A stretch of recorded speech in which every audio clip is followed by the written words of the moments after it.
श्रीमद् भगवद गीता यथारूप अध्याय 4 श्लोक संख्या 30। सर्वेप्येते यज्ञविदो यज्ञशपितकल्मषः यज्ञशिष्टामृतभुजो यान्ति ब्रह्म सनातनम्। ये सभी यज्ञ करने वाले यज्ञों का अर्थ जानने के कारण पाप कर्मों से मुक्त हो जाते हैं और यज्ञों के फल रूपी अमृत को चखकर परम दिव्य आकाश की ओर बढ़ते जाते हैं।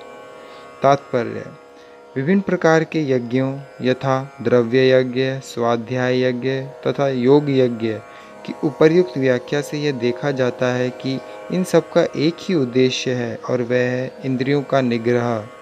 इंद्रिय तृप्ति ही भौतिक अस्तित्व का मूल कारण है। अतः जब तक इंद्रिय तृप्ति से भिन्न धरातल पर स्थित ना हुआ जाए तब तक सच्चिदानंद के नित्य धरातल तक उठ पाना संभव नहीं है।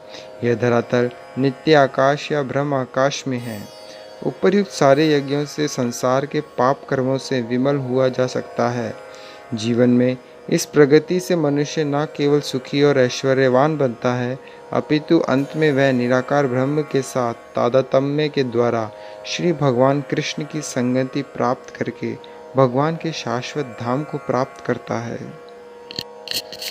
श्रीमद् भगवद गीता यथारूप अध्याय 4 श्लोक संख्या 31। नायं लोकोऽस्त्ययज्ञस्य कुतो अन्यः कुरु सत्तमा। हे कुरुक्षेत्र, जब यज्ञ के बिना मनुष्य इस लोक में या इस जीवन में ही सुखपूर्वक नहीं रह सकता तो फिर अगले जन्म में कैसे रह सकेगा। तात्पर्य: मनुष्य इस लोक में चाहे जिस रूप में रहे वह अपने स्वरूप से अनभिज्ञ रहता है। दूसरे शब्दों में भौतिक जगत में हमारा अस्तित्व हमारे पापपूर्ण जीवन के बहुगुणित फलों के कारण है। अज्ञान ही पापपूर्ण जीवन का कारण है और पापपूर्ण जीवन ही इस भौतिक जगत में अस्तित्व का कारण है। मनुष्य जीवन ही वह द्वार है जिसके होकर इस बंधन से बाहर निकला जा सकता है। अतः वेद हमें धर्म, अर्थ, काम तथा मोक्ष का मार्ग दिखाकर बाहर निकलने का अवसर प्रदान करते हैं। धर्म या ऊपर संस्तुत अनेक प्रकार के यज्ञ हमारी आर्थिक समस्याओं को स्वतः हल कर देते हैं।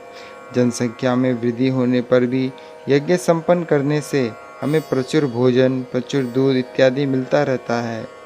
जब शरीर की आवश्यकता पूर्ण होती रहती है तो इंद्रियों को तुष्ट करने की बारी आती है। अतः वेदों में नियमित इंद्रिय तृप्ति के लिए पवित्र विवाह का विधान है। इस प्रकार मनुष्य भौतिक बंधन से क्रमशः छूटकर उच्च पद की ओर अग्रसर होता है और मुक्त जीवन की पूर्णता परमेश्वर का सानिध्य प्राप्त करने में है। यह पूर्णता यज्ञ संपन्न करके प्राप्त की जाती है, जैसा कि पहले बताया जा चुका है। फिर भी यदि कोई व्यक्ति वेदों के अनुसार यज्ञ करने के लिए तत्पर नहीं होता तो वह शरीर में सुखी जीवन की कैसे आशा कर सकता है। फिर दूसरे लोक में, दूसरे शरीर में सुखी जीवन की आशा तो व्यर्थ ही है। विभिन्न स्वर्गों में भिन्न भिन्न प्रकार की जीवन सुविधाएं हैं और जो लोग यज्ञ करने में लगे हैं उनके लिए तो सर्वत्र परम सुख मिलता है।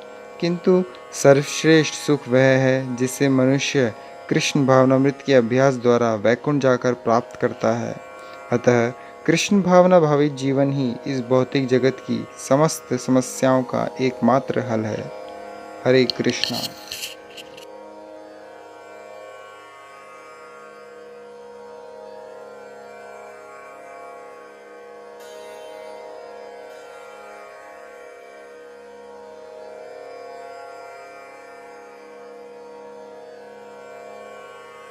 अपडेट्स के लिए चैनल को सब्सक्राइब करें और यदि टॉपिक से रिलेटेड आपका कोई प्रश्न हो तो कमेंट बॉक्स में आप पूछ सकते हैं।